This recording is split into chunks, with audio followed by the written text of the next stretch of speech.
welcome back. And if you're new here, howdy. So I'm back on YouTube after like 15 years, and that's okay. That's okay. I am who I am. You know what I mean? That is who I am. The truth of the matter is that I've filmed 3 videos, edited 2 of them, never posted them. It's almost like the joy comes from filming and editing, and then the fear comes from being on the internet. But I am who I am, you know what I mean? I was gonna do a quick recap of what I last read, which I think was Listen to Your Sister. So I read This Is How You Lose Time War, 5 stars, period, queen. Yearning, love.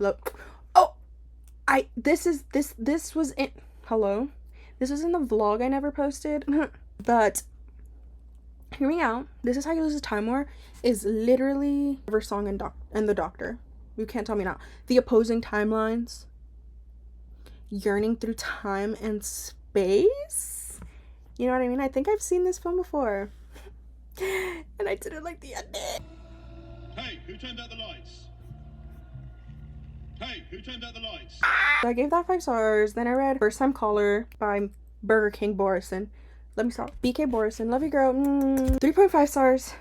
It's okay. It was her first miss for me, but like not a real miss, just like not for me, you know? Tenor is the Flesh, 4 stars. Then I read Attack on Titans volume 2 and 3 because I have the omnibus version, which is this, I think, right here.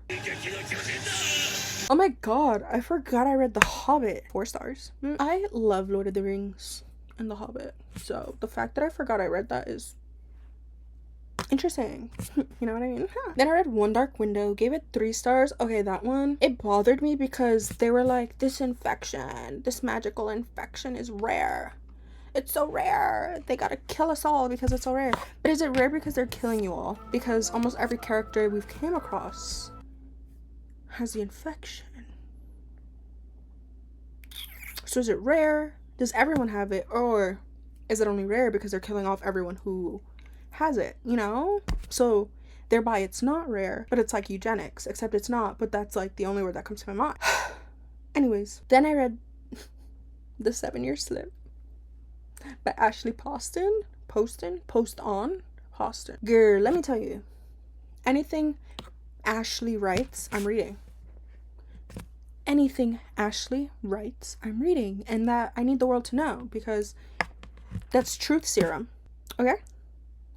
This one is also timey-wimey, wibbly-wobbly, dingle-dangle, dingle-dongle. Bingle-bongle, dingle-dangle, yickety-doo, yickety-da, ping-pong, lippy-tappy-too-ta. Oh, okay. Let me put it this way, right? For all the yearners, it took our male lead 7 years to find the love of his life, while she was looking for him for a month. Like, he waited 7 years for her. 7 years. You don't know what that does to me. No.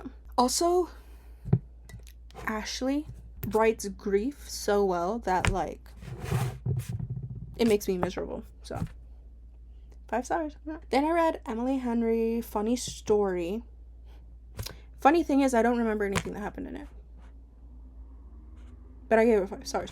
It's right here too, right there. What happened in that movie, in that book? I remember it reminded me of Happy Place, which is right here, and I loved Happy Place Girls. That was my book. What happened in? Yeah. So we have this girl. The female lead is forced to move in with the male lead because her former partner left her for the male lead's girlfriend. So oh now I remember, he was giving Nick Miller and Luke. So if that's your male archetype, what is going on here? You should probably read. There's a lot of romances. This kind of rare for me. A Proposal They Can't Refuse, where a Puerto Rican restaurant owner, her family owns the business, and a Irish whiskey brewer They're like childhood friends to enemies to lovers. It was good. I gave it 4 stars, girls. Then I read manga classics, The Count of Monte Cristo, which I adored and loved with my entire being. I adored and loved with my entire being because I love The Count of Monte Cristo. Who doesn't love The Count of Monte Cristo? If you don't like The Count of Monte Cristo, we have problems. Point blank, period. It was interesting to see what they cut out from the book, given that it's 1,000 pages long and the manga isn't. And they, interestingly enough, they, if my memory serves me correct, they moved around parts of the book to fit the manga narrative more linearly, which I found interesting. And I read The Metamorphosis by Kafka. This is so Kafka-esque of me. You know, do you ever feel like a plastic bag floating through the wind? Because I sometimes do. And The Metamorphosis made me feel like that. I was sitting there like, is this play about us? Anyways, then I read A Novel Love Story. In A Novel Love Story, our homegirl, our main character, ends up in the town of her favorite romance series. Girl, because if I ended up in Love Life Farms, my hopes and dreams, literally. My review literally says, why does every Ashley Poston book make me cry? Because I cried. Like I always do with Ashley's books. We're on a first name basis. My recording cut me off. How romantic. Now this is why I'm recording. The creme de la creme. It only took me like 10 minutes to get here. That's disgusting. I need to learn how to shut up. This right here. 1 or 2 by H.D. Everett, better known as Henrietta Dorothy Everett, or even better known yet as Theo Douglas. So I'm only on page 132. There's evidence that I'm only on page 132. I sniffled. That's disgusting. And usually I wait to annotate until I'm about 50 pages in. My first annotation is on page 5. Do you see that? Yeah. It says, I should tell you what it's about. So in the book 1 or 2, we follow our main character, Frances, who is living with overweight or obesity, and she feels like her husband will no longer want her because of the size of her body. You know, our main character, as one does when one wants to be skinny, you do a seance, obviously. Who wouldn't do a seance to become skinny? Because I would. So she does a seance, and she gets snatched, but she becomes a crone. Except, you know, with the weight that came off of her, became a sentient being that haunts her every move. So, do we want 1 Frances or 2 Frances? I actually don't know if the title comes from that. I simply haven't finished the book enough to know. I have 75 pages, so I hope to finish this soon. And I needed to yap about this right now, expeditiously. Like, I felt the fervor in my chest. Because it was written in the 19th century, and why is society making women feel this way? Why have we not progressed in the new millennia to make women and other marginalized bodies feel like they have to go through such extreme lengths to be societally pretty, conventionally pretty, or accepted within society? Like, on page 5. So this quote set the tone for me, and it's when I knew I was in for a wild ride. It says, oops.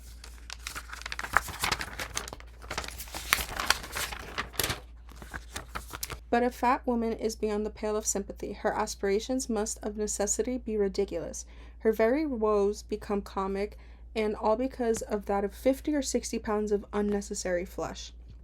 The fat woman of fiction may serve as a devoted nurse or a passably good cook, but she is completely out of place in any situation tender or tragical. No average novel devourer could be moved to drop a tear over her woe. Then, in the next paragraph, It ends with, as it is, the question of worth hangs in the balance. It must be measured at the end of the tale and not at the beginning. Girl, this is mad good. I think it definitely begs the question of the lengths those living within marginalized bodies, or those who have a marginalized body, may go to become societally acceptable, in quotes.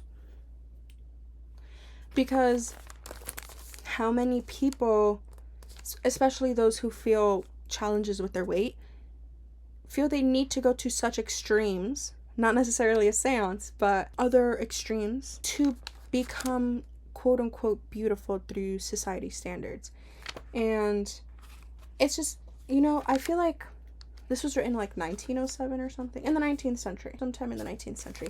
And it's just one of those things, like, I already know I touched upon this, but it's frightening the fact that as society we have progressed so much yet so little, and we are still living in the path of what was here. I also think that if you liked the movie The Substance, I've never watched it, but I feel like it has the same vibe to it, where an older woman, is going through extreme lengths to retain her beauty, but at what cost? And in this, we see a lot of costs occur because of the consequences of her action and her. I actually don't want to say too much because I don't know what The Substance is about.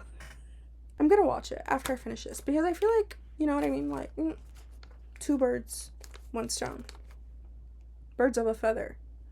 One of those idioms has to fit. I also really want to highlight Mandyline Press, which unearths lost literary gems written by women and weirdos in the very long 19th century. If you want books, rare, hidden gems, because I don't think I've ever seen anyone talk about this book, so head over to Mandyline Press, because I just ordered another book, and I was going to order the 2 other books, but they're sold out, so what's that about? Mandyline Press. Can I get a copy? Are those in your, like, storage unit? No, but I'm kidding. Kind of. Everyone read 1 or 2. Everyone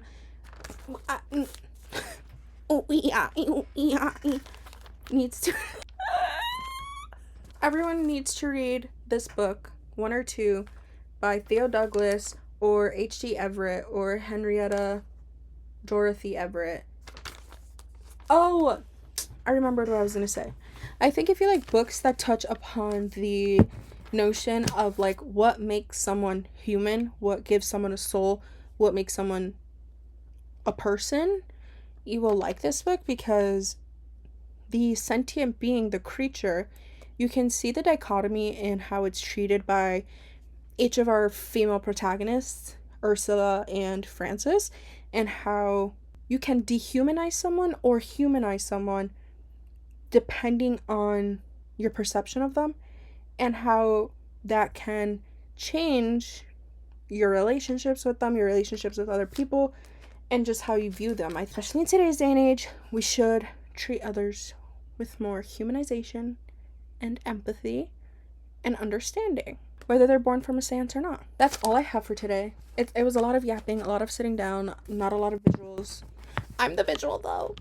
We have a great rest of your day, evening, life, but we'll see where the wind takes me. Till next time!